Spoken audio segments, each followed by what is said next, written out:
We live in a fantasy world now. Reality has been destroyed. This is the time that you really need to pay attention.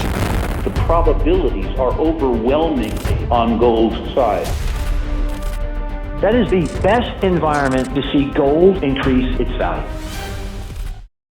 Welcome to Palisades Gold Radio. I'm your host, Tom Bodrovics. Joining me today is Adrian Day, CEO of Adrian Day Asset Management and manager of the Euro-Pacific Gold Fund. Thanks for joining me today, Adrian. Well, thank you, Tom, very much for having me. Great to speak with you again, and I'm sure we're going to dig into some interesting topics here. So in your most recent portfolio review, you mentioned that when the Fed actually starts to taper, that we may see the gold market start to turn. And of course, we saw that exactly since the tapering announcement there.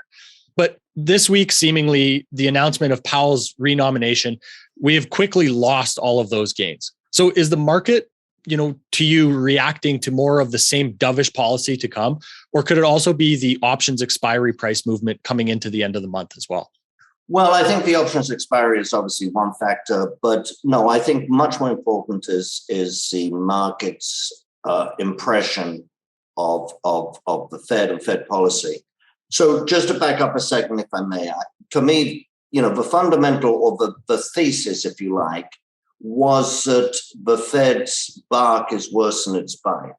And historically, that's been true all the way back to Paul Volcker in 1980. The Fed's bark is worse than its bite. And so you've seen this many times when the Fed starts talking about raising rates or tapering, tightening in any way. When the Fed starts talking about tightening, it spooks the gold market because, of course, other things being equal, tightening is bad for gold. But when the Fed actually starts, the market typically realizes that what they're doing is too little, too late, and they're not going to follow through. And so we saw that in 2005. There was, I don't know if people remember, there's a whole series of very, very small interest rate hikes by Greenspan. And the market was spooked until we got to, until we started raising rates meaningfully, and then the market realized that they were lagging inflation. 2013, of course, was tapering. Same thing. We had about 6 or 8 months of gold decline. The very, very day they started tapering, gold reversed. We had the same thing here. So to get to what's happening now, we had exactly the same thing here. What was it? November 4th, November 5th? The Fed announced we've got a schedule. We're starting next month. This is our schedule. And gold bottomed the very same day. Because tapering, of course, let's not forget, tapering is one of those words. The Fed likes to use strange words and unusual words, and I think it's meant to obfuscate the market. But, tapering means reducing the rate at which you're buying. We know that. It doesn't mean cutting anything. Mm-hmm. And so other things being equal, if you look at the Fed's stated policy, 9 months from now, when they finish tapering, the Fed will have a larger balance sheet than they have today, and interest rates will still be pretty much close to zero. Mm-hmm. So this is not exactly tightening. And the market, the gold market, typically starts to realize that the Fed is too little, too late, and isn't going to follow through.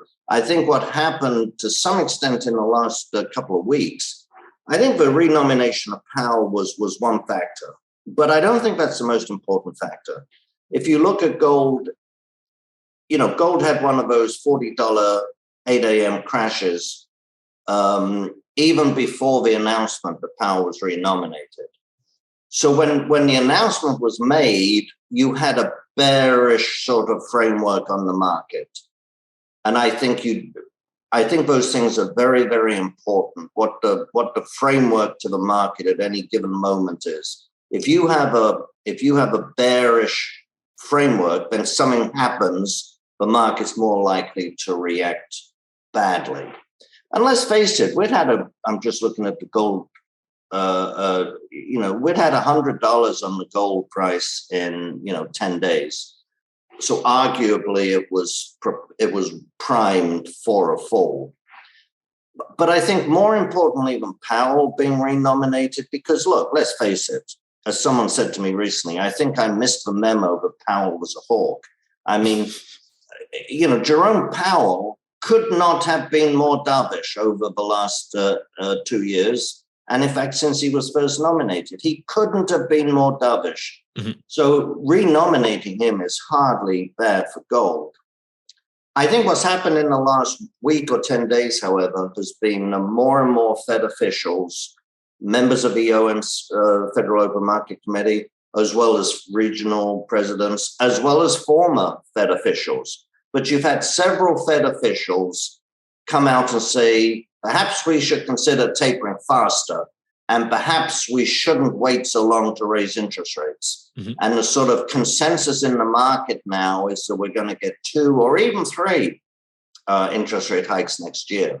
So whether that's a reality or not, it's a different issue.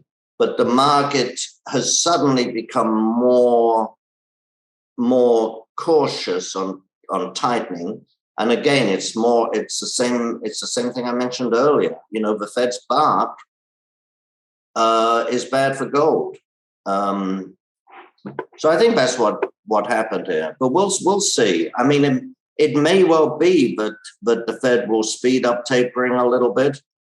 And again, if they go from 15 billion a month reduction to 20 billion, we're still going to wind up with a larger balance sheet at the end of that period. They may well try to raise rates once or twice next year to show that they're serious. But I think in that circumstance, I think they will probably reverse themselves. That would even be a more bullish scenario for gold. Mm-hmm. If they start to tighten and then reverse themselves. That'll be more bullish than if they're just very, very, very slow at doing it. Anyway, enough on that. But so what, Adrian, could cause them to reverse that course? Could we see, a general equities market crash, let's say 20 or 30%, and that forces the Fed to reverse course and come back in? I think 2 things. One is the market and one is the economy overall, particularly employment. They focus a lot on employment, and employment is a very complicated situation in the States right now because you have more job openings being advertised and you actually have people looking for jobs. So, you would think this would be a very tight labor market, but of course we know all the reasons and we can talk about that later if you want. But so unemployment moving back up would be one factor, but the market crashing would be another factor. To me, Alan Greenspan, who should have known better, the Fed chairman in the 90s, Alan Greenspan made the fatal mistake of bailing out long-term capital, the smartest guys in the room, and showing that the Fed was concerned about the market. To me, the Fed should have said, sorry, guys, we're not really concerned with the stock market. It goes up, it goes down, do your own homework. Mm-hmm. But Alan Greenspan, as we know, famously introduced the Greenspan put, which basically said the Fed would not allow the market to go down a lot. So the consequence of that is that the stock market has an enormous influence over what the Fed's policy is, which it really shouldn't have. Mm-hmm. So in answer to your question, I think if the Fed raises rates a couple of times next year, I think we'll see at least a 10, but maybe 20% decline in the stock market, and that'll spook the Fed. Adrian, do you think that going forward, though, this puts them in a really difficult situation of having to raise rates to combat inflation if it continues like this, and yet, on the other side, if they get this stock market correction, being able to backstop that as well? No, absolutely. They're in an extremely difficult, they're really backed into a corner, and it's a very difficult, if not impossible, position that they're in. I would say, however, that it's a position of their own making. Mm-hmm. I mean, we have higher inflation, which the Fed doesn't really believe. The transitory is going to be a little more persistent than we thought, but they still think it's transitory. They're still looking. I mean, for the Federal Reserve or any central bank to be saying, we want higher inflation, which they've been doing for the last 10 years, is perverse. Basically, what they're saying is, we want the cost of goods to go up. We want the value of your dollar to depreciate. I mean, what nonsense is that for a central bank that has the mandate to preserve the purchasing power of the currency? So they've created this situation, frankly. And yeah, I mean, I think it's an impossible situation. And the other factor that you know about, but you didn't just mention, the other sort of factor is the federal government debt. In the US, we've got interest rates at historic lows. We've also got the federal government has been shortening the duration of the debt. So whereas typically for the last 50 years, the US government would finance most of its debt with 30-year bonds, right? Because you're the government, you're still going to be around, unfortunately. So they finance with 30-year bonds. Increasingly in the last 10 years, as those bonds have matured, they've refinanced at the short end, even 6-month bills, because, of course, rates at the low end are lower than rates at the long end. And so it's been a very opportunistic thing to lower the cost of servicing the debt, just to do it all at the short end. Well, that's great, so long as you have interest rates at 5,000-year lows. But when interest rates start moving up, that's obviously a disaster. What the US government should be doing, I mean, there's a lot of things they should be doing, but in this regard, they should be issuing 100-year bonds. They should be issuing perpetuals, which is what the British government used to have when we ruled the waves. We issued perpetuals. And obviously, you have to pay more if you issue a 100-year bond than if you issue a 6-month T-bill, but you're locking in those rates for a long time. So I don't think interest rates can move up meaningfully in the US. They simply can't. If I did some numbers on this, if the rate that the federal government was paying on its debt returned to the 30-year average that they were paying on that debt, which is only about 4.6%, this is way after Volcker, right? So it's just 30 years. The average that they paid in 30 years, they'd be paying almost 30% of the budget would go simply on servicing debt. When you get to that kind of level, it has the propensity to spiral out of control very, very quickly. Because when you're paying 30% of your income on debt, and this goes for households and individuals as well, when you're paying 30% on debt servicing, you can never get ahead. You're not paying down your debt. You have no spare money. You can never get ahead of that kind of situation. So I don't think rates can go up in the US. So, Adrian, you mentioned the framework that the Fed works under earlier. And of course, we saw recently that the two Fed chairs resigned. So if they're replaced with more dovish Fed officials, could these changes have an effect on Powell's direction going forward? That's a good question. I think absolutely. Now, a lot of people, maybe particularly in Canada, wouldn't know, but there's Fed officials, and then they rotate. They have a schedule for rotating who's on the FOMC, which is actually the committee that sets the Fed funds rate and sets policy.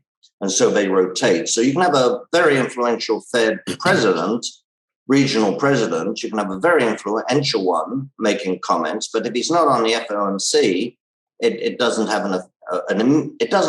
a direct effect on policy. Now, a couple of things. Yeah, one is, interestingly, Bullard, the Fed regional chairman, is becoming an FOMC member next year, by schedule. And he's definitely a little more hawkish than most of the rest of them. But interestingly, the Fed chairman the Fed presidents that were forced to step down because of the trading issue were more hawkish. No, Adrian, it was their health they had to step down for, remember? Of course, yes. To spend more time with my family, to pursue other opportunities. But They were a little more, two of them were a little more hawkish than others. And I don't think that was a coincidence, frankly. But it wasn't a coincidence. I mean, their trading was leaked to the press by people inside the Federal Reserve. It was leaked to the press, and so they were able to get rid of two of the more hawkish people. So now you've got 3 open seats, I think. Yeah, Biden will definitely look to put more dovish people on that board. We've got the vice chair, of course, is Boehner, who's very, very dovish. So, yeah, I think that changes the direction of Fed policy. The other thing it does, going off at a bit of a tangent, is, the Fed's mandate, not official legal mandate, but their sort of mandate seems to be expanding recently to include, racial policy, diversity, global warming, and everything else. And I think Biden is going to put onto the board, people with keen interests in those topics. So that changes the direction of Fed policy quite a lot, I think, for the worse. So I'd like to move a little bit to, more international matters. Adrian, what risks could China's credit problems pose to the market? Oh, Lordy. Yeah. Well, there's a lot of people with much more insight on that than I. I'll say a couple of things. China's monetary policy over the last 10 years has tended to be much more directed. So they have bubbles in certain areas, and certainly real estate is one of those areas, but they don't have a whole economy that's in a bubble. They have not done what the US and Europe and Japan have done, which is just pump money across the economy. It's tended to be much more directed, either real estate or a banking sector and so on. But there's no question that the real estate market there is in an enormous bubble. I'm not, and of course, a lot of the Chinese banks hold the debt of the real estate companies. But I think China could bail out the banks. I don't think it necessarily has to have a devastating effect on China's economy, frankly. And I don't think that rolls over to the rest of the world, because China's, the debt of Chinese real estate companies is not held widely by North American banks, by European banks, in the way that US mortgages were held by European banks. So I don't think it spills over to the whole world. I'm more concerned about the sort of increasing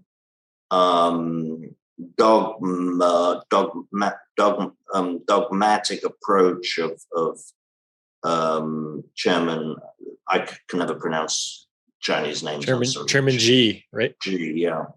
One of my problems is I don't watch television. I don't have a television. So I never hear these things. I only see them. I only read them. And that to me is a little bit of concern. And obviously China has some fundamental problems, demographic being, the most important, because with the single child policy and then the 2-child policy, you've got a whole generation which is warped, overly emphasized, overly twisted towards males. So you have a lot of single 20, 25, 30-year-olds. They're single. They don't even have a girlfriend because there aren't enough women to go around. They've moved into the city, that from the countryside. That to me is a very explosive kind of dynamic. Single guys in the city, and then the economy's slowing and they get, out of a job. Typically, those people don't move back to the countryside. If they'd stayed in the countryside on the farms, they can at least feed themselves or families take care of them. But in the city, they can't do that. So the potential for, and China building up its military, I think is an attempt to kind of get some of the air out of that dynamic. But that's certainly an issue. So there's lots of issues in China. But I'm not a huge China basher the way some people are. I think we tend to apply different standards to China and Russia, frankly, than we apply to ourselves. And, to have US congressmen and even members of the cabinet standing up talking about Russia being an enemy, I just don't see how that's particularly helpful. Absolutely.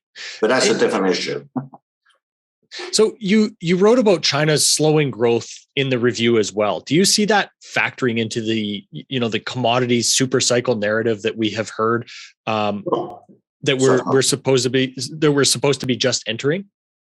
Yeah, no, absolutely. That to me is perhaps one of the biggest effects of the China slowing, because as we know, China accounts for about 50% of global consumption of commodities, more for some, less than others. So clearly, if China's economy slows, that has a huge impact on the global demand, and that's why I tend to look at commodities where there is not just a thesis for general increase in demand that comes from the world growing, including China, but specific, such as obviously copper and nickel with electric vehicles. So one, we want a specific reason to see demand increasing, but I also like to look at things where there is a genuine constraint on boosting production in the near term. And if you put those two things together, then a slowing of China is less important. So I'd be more concerned with iron ore, aluminum, steel, all those things. But I'd be more concerned with those, less concerned with copper, nickel, even oil, oil and gas. Of course, China's demand for gold never seems to cease, right? But is gold a better inflation or deflation hedge? That's one of my pet peeves, as you may know. Throughout history, gold has actually acted better on a relative basis in deflations than it has in inflations. And I say on a relative basis. Now, obviously, the thing about inflation is all prices go up in nominal terms. Mm-hmm. And so we tend to think, the price went from X to Y, therefore, inflation is good for this, that, and the other. But on a relative basis, there are other things that historically have done better during inflationary periods. Oil and gas, for example. Real estate depends on what happens to interest rates, of course. Collectibles and other things. Even some stocks. Stock markets tend to do well at the beginning of an inflationary period until the central banks start clamping down on inflation. So there's a lot of things that historically have done better, but deflation, there's very few things that do well in deflations. And gold historically has been the best performing asset in a deflationary period. And when you think about it, gold isn't meant to sort of go from 100 to 1,000 overnight, like Tesla or Bitcoin. That's not gold's function. Gold's function is as a hedge and as an insurance. And so it's meant to protect us against monetary instability, whether that's inflation or deflation. And I think it performs that function well. Mm-hmm. Yeah, it seems, as usual, we can't distill this down to a very binary thing. We have to have a bit of a nuanced conversation around what type of inflation we're talking about, if it's persistent 2% inflation, or if it's, more of a hyperinflationary situation, or, as you said, deflation, right? Right. And also what the response of monetary authorities is. So obviously, if you're in Zimbabwe or in Argentina or in Venezuela, gold does very, very well in local currency terms. during those kind of hyperinflationary periods, or in Weimar Republic for that matter. But a more moderate inflation, particularly where the central bank tries to, fight inflation, then that's not positive for gold at all. So, Adrian, what factors have been holding gold back? And maybe give us some context on this, very painful, seemingly painful correction since last August when we saw it reach over $2,000 an ounce. Right. So we're now heading into, 14 months, 15 months. All gold cycles, or most market cycles, have mid-cycle corrections. And if you look at gold, you can look at the 1970s, when gold went from $35 to $850 during that decade.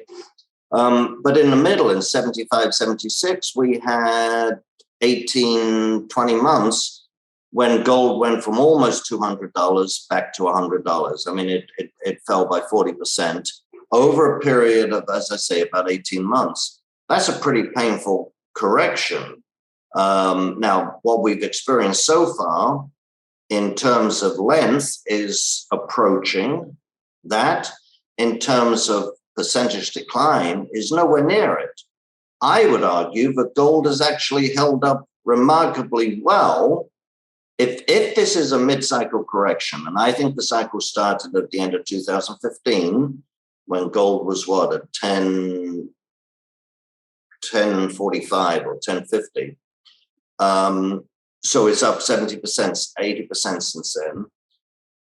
I think that's when the cycle started, the bull market started. If this is simply a mid-cycle correction, the depth of this correction is actually very, very modest by historical standards. I think it's just very, very frustrating for investors because the monetary and economic framework is positive for gold. Gold should. Mm-hmm. It's always dangerous to tell the market what it should be doing, but we think gold should be doing well. Whereas in 75, 76, of course, it was a recession. So we don't expect gold to do well in a recession. And you can look at other corrections and you can say, well, that's why gold went down. So that's one thing. I think we're simply seeing a correction, a normal correction from what was, let's face it, an exaggerated move up. From March to beginning of August, 4 months, gold was up, what was it, about 40% in 4 months? The gold stocks more than doubled in those 4 months. That's an extraordinary move that in any market would argue for a pullback or a pause, but gold, you don't expect to go 40% in 4 months. So I think we've simply got a correction from that exaggerated move. And if you look at gold over the last 3 years, we're still up. I mean, it's still performed well. Not the gold stocks maybe, but gold itself. So that's one factor. The second factor, we talked about the monetary. And the third factor, of course, is that other assets are doing well. Mm-hmm. And so long as there's money to be made in the stock market, in real estate, in Bitcoin, in NFTs or whatever, so other things are doing well, gold tends to fall by the wayside. When other markets start to drop, then, gold acting as a hedge starts to gain attention. I mean, right now you're in a situation where generalist investors, not dedicated gold investors or gold bugs or anything else, but generalist investors are simply not interested in gold right now. They're not hostile to gold. They're just not interested. Mm-hmm. And that's the sort of worst situation, actually. I think that'll change. But at the moment, people simply aren't interested because they don't need to be. Now, I'll just mention, I've been in the business a while, obviously, but, let's go back even 15, 20, 25, 30 years ago, more than that. Every single mutual fund you looked at, whether it was a US value fund or a global growth or a small cap, they all had some exposure to gold. There wasn't a mutual fund around that didn't hold some gold. If you look for the last few years, other than very few exceptions, like the First Eagle global funds, which have gold in their portfolio, with very few exceptions, there's hardly a a generalist fund that holds gold. Mm-hmm. I think that'll change, but it won't change until gold moves up to 1900, 2000, and then people decide maybe they should have just a little bit of gold in their portfolios. When that energy comes back to the sector. Yeah. And when things, we always know that even if we don't have a market crash, which will make people turn to gold, we always know that what makes people interested in an asset class is when it's moving up. Nobody's interested when it's cheap. People start to get interested when it moves up. When gold's at 1900 and 2000, and the best performing mutual funds for the last 12 months have all been gold stocks, the board of directors or the board of trustees says to the manager, hey, why don't we own any gold stocks? Okay, I'll put 2% of the fund into gold just to make everybody happy. Mm-hmm. And, as people put 1 or 2% into gold being a very small asset class, that has an enormous impact on gold and on gold stocks. I mean, I think we all know how small the gold market is, but look at Newmont. Newmont, the largest gold mining company in the world, has a market cap under 50 billion. That's less than the daily volume on Tesla. I don't mean every day it trades that, but I mean many days Tesla trades more volume than the market cap of the largest gold company. I looked at the 150 largest gold mining companies in the world. They came to less than 400 billion. I mean, that's tiny because from Newmont Barrick, you start to go down very, very quickly. You get to the 10th, you get to the 15th largest gold mining company in the world, you're talking about 2 billion. You get to the 20th largest, you're talking 500 million. You get down very, very, very quickly. Mm-hmm. So, the gold sector is just a very, very small one. And Doug Casey likes to talk about, the Hoover Dam, water in the Hoover Dam going into a garden hose. That's what it would be like when funds, institutions decide to put 1 or 2% of their assets into gold. So when we think about the gold sector as a whole, and more so the gold stocks you mentioned, Barrick and Newmont, what areas do you feel that are generally, let's say, underpriced versus priced accordingly in the gold sector, Adrian? I would say the only sector that's priced accordingly are the scams and the frauds, or the promotions. Let's be nice, the promotions. I think well, that's not true, actually. The large royalty companies are generally pretty well priced, although that doesn't mean I don't like them, right? But no, I think across the spectrum, most gold stocks are not only undervalued, but they are incredibly undervalued. And, you look at the senior gold stocks, for example, Barrick, second largest gold mining company in the world. Or look at the XAU, because that combines, we can't point to one particular factor with one particular company. The XAU on a valuation basis is trading in the lowest 25 percentile of valuations on pretty much every metric. If you look at price for the last 20 years, this millennium, if you look at price to EBITDA, it has never traded at lower multiples, never. That simply doesn't make sense when gold is at more or less 1,800, when the inflation is moving up, when the monetary environment is where it is, the economy is hardly, rocking and rolling. Gold should not be trading, gold stocks should not be trading at their lowest multiples for decades at this point. Now, you can go further down the food chain, of course. Some of the smaller producers, the single mine producers, the smaller cap, the growing producers, they are very, very attractive takeover targets because, as we know, the big companies are going to have to just step up to the plate with their. We've seen a few mergers of equals and large companies merging. Now we're beginning to see companies acquire, these mid-tier and intermediate producers. We're just going to see more and more and more of that. So if you have a company with an attractive asset, like Pretium, for example, which was just acquired.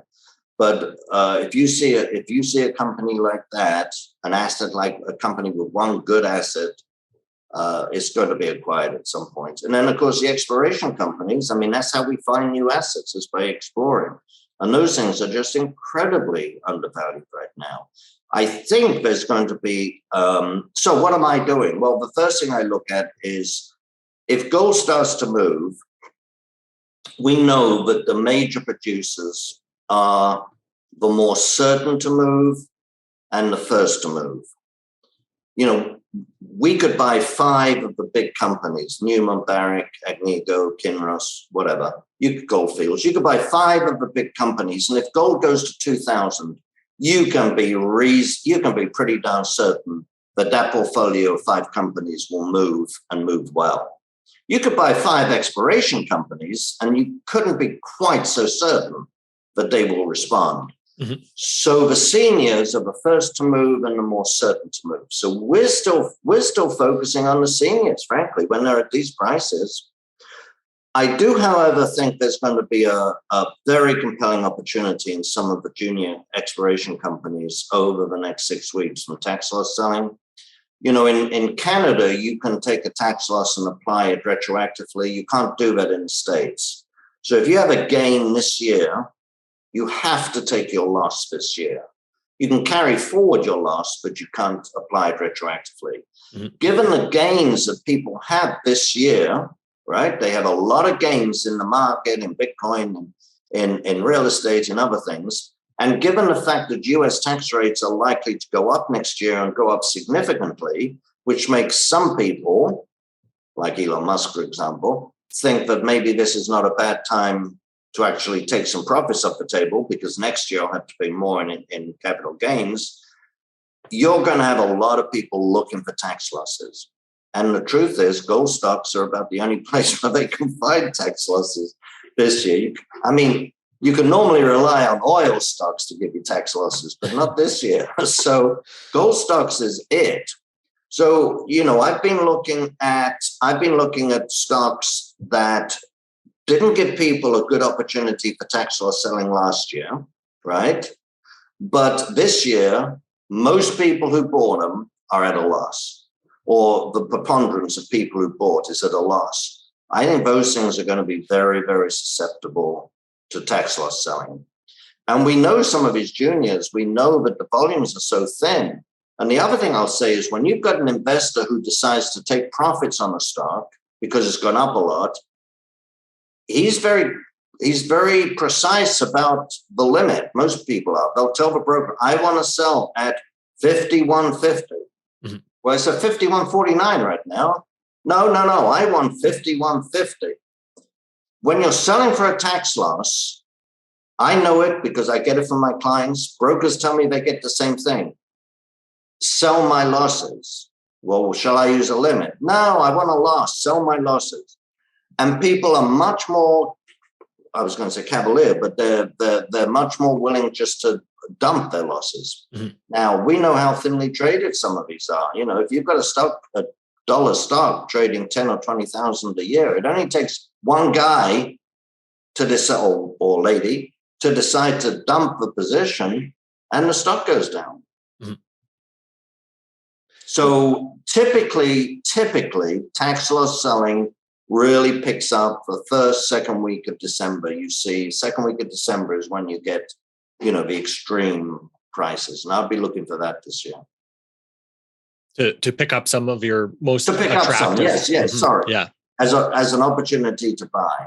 Mm-hmm. So I prepared a list of the stocks I want to own. I mean, I never buy something if I don't want to own it, however cheap it is. I've drawn up a list of the stocks I want to buy, but I think will be vulnerable to tax loss selling. And that is where they didn't have good opportunities for tax loss selling last year because they ended the year on an up note or whatever. But this year, most holders hold it at a loss. Mm-hmm. Those are going to be very susceptible. Excellent. Adrian, I'd like to move a little bit to, you know, Europe and the ESG push there. Do you believe that these green energy policies have sparked an ESG recession in Europe? Oh, absolutely. No, absolutely. I mean, particularly obviously in the energy market. I mean, we just saw again the new German coalition has got a new energy plan, but they're excluding nuclear again. You look at Britain, where there's lines outside gas stations and people are limited to the number of gas they can buy, or petrol in England. You can't even, in Canada, do you call it petrol or gas? Gas. Gas, yeah. Gas and nat gas. Oh, you used to speak English up there. What happened? But you've got lines outside petrol stations and they won't even let you fill up the car anymore, which is kind of perverse because it means you're just making the lines more persistent because people have to come back more often. Mm-hmm. It doesn't seem to make sense to me. You should let people fill up. Anyway, that's a different issue. But, in England, we used to have a major coal industry. That's gone. Wood burning, we've got forest galore in Great Britain. They've even banned homes from owning wood burning stoves. So you can't even heat your own house with wood. We've got huge, potentially huge gas reservoirs that have been found, but fracking is banned. And so on and so forth. So is it any wonder? That there's a shortage of gas? Germany, and in Britain, we've been dithering over nuclear for the last 40 years. Do we want it or don't we want it? Is it any wonder that there's a shortage, for goodness sake? And the same for Germany. The German, whatever it is, some agency, just put a hold on the new Nord Stream 2 pipeline. So they don't want Russian gas because, that's nasty Ruskies, those naughty boys. We don't want their gas. They don't want nuclear. They don't want oil and gas. I mean, the alternative is to freeze, frankly. You're not going to get your power from windmills and solar. It's just not going to happen in Germany or in Britain. Mm-hmm. So, yeah, that's a and one of the problems with this sort of carbon neutral push is that it's reduced the supply much more rapidly than it's reduced the demand. And if you were to take a proper policy approach to something like that, you would try to reduce the demand over a number of years, of course, but you have policies in place to reduce demand before you start slashing and burning supply. Mm-hmm. I mean, is it any wonder? There's all these complaints now about the oil and gas companies in the US aren't producing enough and all they're focused on is profits. They want the price to go up. Well, we might say, yes, if you're a producer of a product, there's nothing wrong in wanting a higher price. But apart from that, why has the price gone up? It's not because the oil and gas companies aren't doing their job. It's because of inflation and it's because of government policies. And so if you're sitting on a board of an oil and gas company and you're debating, I'm talking the big projects now, you're debating a $1 billion, $2 billion, $3 billion capital investment in a project that's not going to return.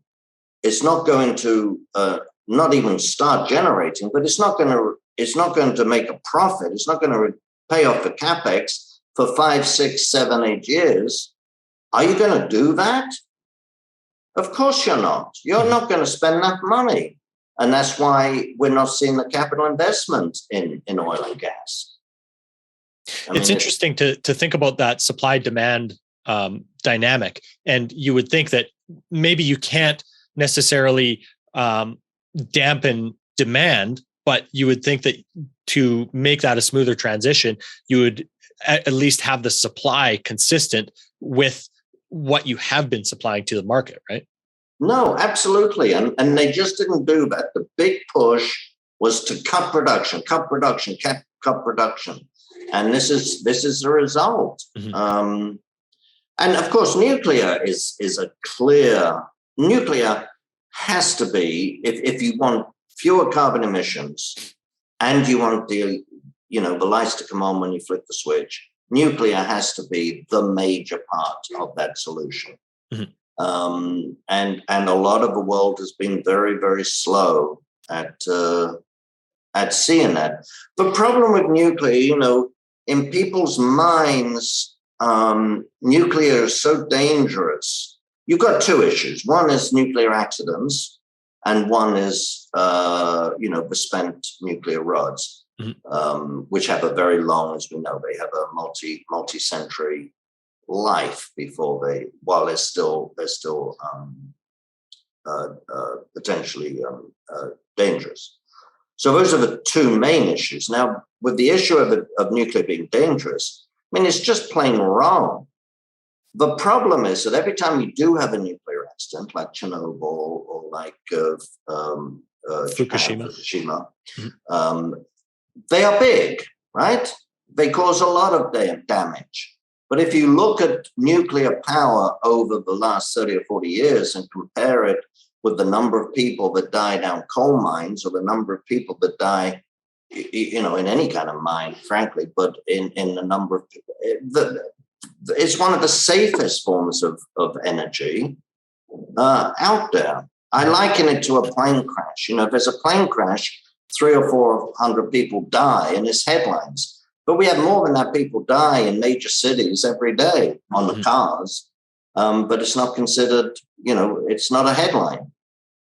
So, nuclear is one of the safest, it's one of the cleanest, it's one of the most efficient, it's one of the most reliable forms of energy production that there is.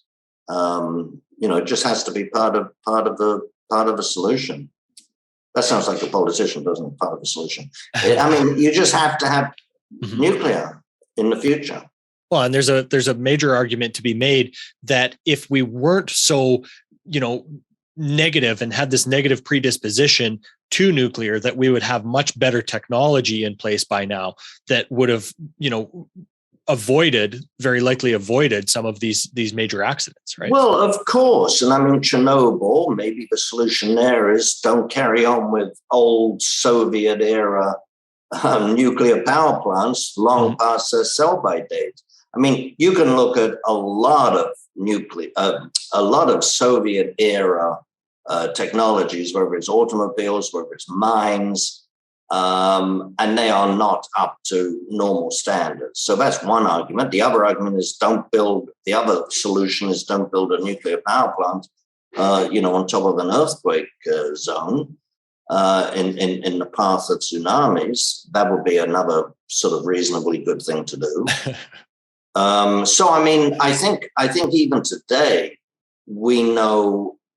I think even today we know a lot of the things that could avoid most of the most serious accidents. And as you say, if nuclear is embraced, then more money, more research goes into making it even safer. So while we've spoken a lot about nuclear power and all of its benefits, you're not necessarily super bullish on uranium right now. And why is that, Adrian? Yeah, look, I'm bullish on uranium longer term. If China continues its nuclear, its power plant expansion, and they just announced, I think, was it 150 over 15 years? Yeah, that's pretty dramatic. If Germany finally would adapt it, and so on. So and all those plants at the moment are going to require uranium, and we all know that once a plant is built, the price of uranium becomes almost an irrelevance, or certainly you're not going to close your power plant down because the price of uranium doubled. Excuse me. So I'm bullish longer term. What makes me nervous in the short term, frankly, is two main things: supply and demand, but primarily the supply. The supply shortage right now is an artificial shortage created by Kazakhstan, which is the largest producing country in the world, and Cameco, which is the largest, publicly traded company in the world, both shutting down some of their production. I'm not criticizing them for doing it.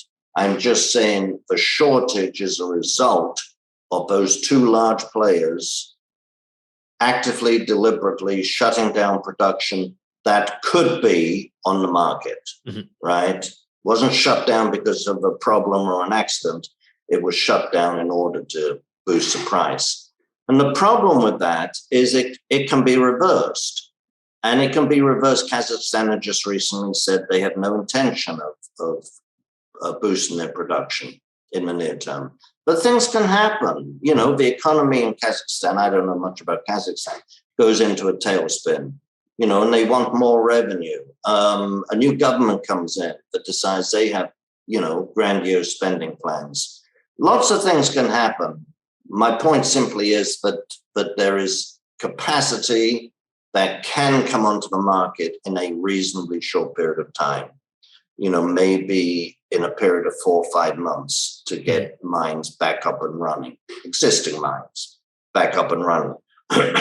And people say, well, that's 4 or 5, maybe 6 months. Yes, but the day Kazakhstan announces we're going to resume, you know, full production, the price of uranium goes down. So I think I'm cautious. We do own uranium at the moment, but I'm cautious. That's a cautionary note that's always at the top of my mind. And the other thing, frankly, is, I mean, Sprott, what they've done with the uranium trust, you know, is extremely clever. But again, it's a sort of artificial demand. I would much rather see the demand come from end users. I would much rather see, you know, the power plants decide to buy uranium and decide that they want a 5-year or even 10-year contract. They want to pay up for that and start stockpiling it so that they have the supply. I'd much rather see that kind of demand than demand from an investment vehicle that's just issuing stock, raising the money, buying the uranium for no other reason but to make the price go up. Now, I'm not criticizing them for doing it. I thought it was a brilliant move on their part to convert to the closed end and with the ability to have the ATM. And it's been very successful, obviously. But if you look at uranium over the last 12 months and say, what are the reasons uranium has gone up? Well, it's primarily because Kazakhstan and Cameco cut back their production and because Sprott has been buying so much. That's not that makes me nervous. And if we take any of these other funds that are taking pounds off the market, obviously in Sprott's case, they have no intention at this point of selling back into the market, but that's another consideration. If there are some of these funds that start selling back into the market at $55, $60, right? Right.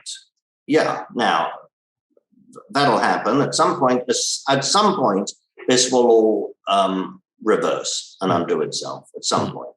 I'm not saying that's going to happen tomorrow morning or next week or anything like that. I'm just saying it's an artificial source of demand and supply shortage, and you just need to be aware of it.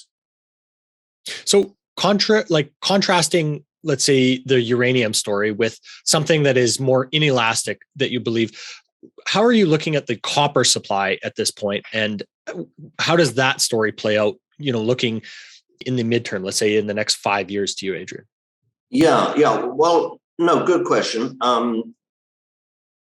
I think the supply situation with copper is much, much more favorable.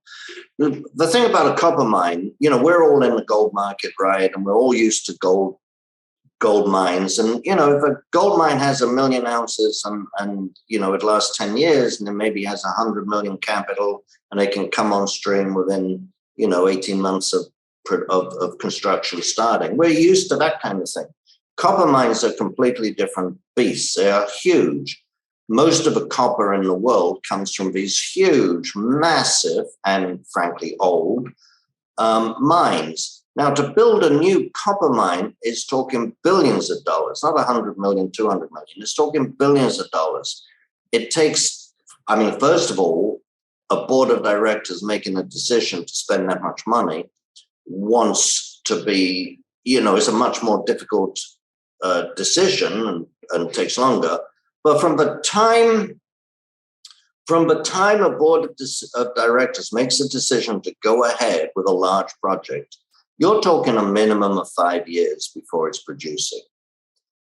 And so you can look out 5 years, and we can say with reasonable certainty that there will be no major producer of copper in 5 years that we don't already know about. Mm-hmm.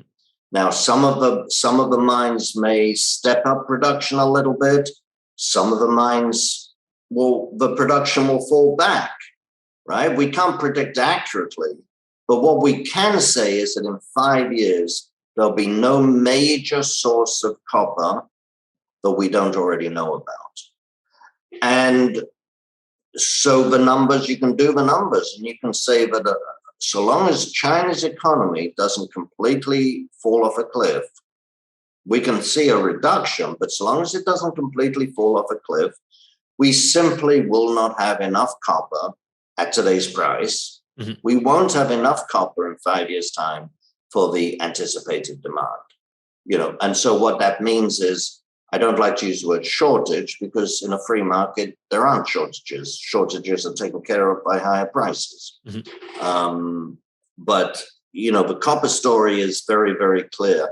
If you look at copper mines, I mean, the last big copper mine to come into production was Oyu Tolgoi in Mongolia. And that barely makes the top 10 in terms of reserves. It doesn't even come in the top 10 in terms of production. So big copper mines are very, very rare and unusual things, unlike copper. Grasberg, which is, the one of the largest in terms of production and in terms of reserves, I think that came on in 1988. That's a long time ago. Most of the largest copper mines in the world are over a century old, and some of them are from the 1840s and 1850s. We're talking 170 years. Well, as mines get older, obviously, I'm not suggesting they're going to close down tomorrow morning. If they've been operating for 170 years, they maybe have a few more years left in them. But as mines get older, they get deeper, the rock becomes more unstable, they're more susceptible to problems. You look at Chile, when they have an earthquake in the south of the country, it affects the copper mines, up in the Andes, mm-hmm. hundreds of miles away. Much more fragile, much more unstable, and much more expensive, of course. And so there's a natural slippage happening with existing mines mm-hmm. that simply isn't being replaced by new mines. Mm-hmm. Excellent, Adrian. I think we've touched on a lot of different topics here, and I want to be respectful of your time. Is there anything you'd like to mention here before we wrap up? Well, just, if you're in the gold market, just remember that these things are cyclical. We've all been around long enough, even if we've only been around 10 years. We've been around long enough to know that they're volatile, that they're cyclical. And the worst possible thing, is for people to lose confidence. I wouldn't say faith, because that makes it sound like a religion. Lose confidence at the bottom. And the way to avoid losing confidence at the bottom is not to invest too much money in what is an inherently volatile sector, and to know that you're comfortable with the volatility. You've got to be comfortable with the volatility, and then, you don't sell out at the bottom, which unfortunately some people are doing. Mm-hmm. But that's the only thing I'd say. I'm very bullish on gold, longer term. Excellent, Adrian. Of course, for those of our listeners that want to read your quarterly reviews, those are available at adriandayassetmanagement.com. Anywhere else you'd like to point to? No, that's good. adriandayassetmanagement.com. That's good. Perfect. Thank you. Thanks so much for your time today, Adrian. Well, thank you so much, Tom. Thank you for having me. This podcast is for general informational purposes only. Nothing on this podcast should be taken as investment advice. Guests on this show are not compensated for their appearance. Listeners are urged to educate themselves and make their own decisions. Do not base any investment decisions on the information contained. To view our full disclaimer, please visit our website.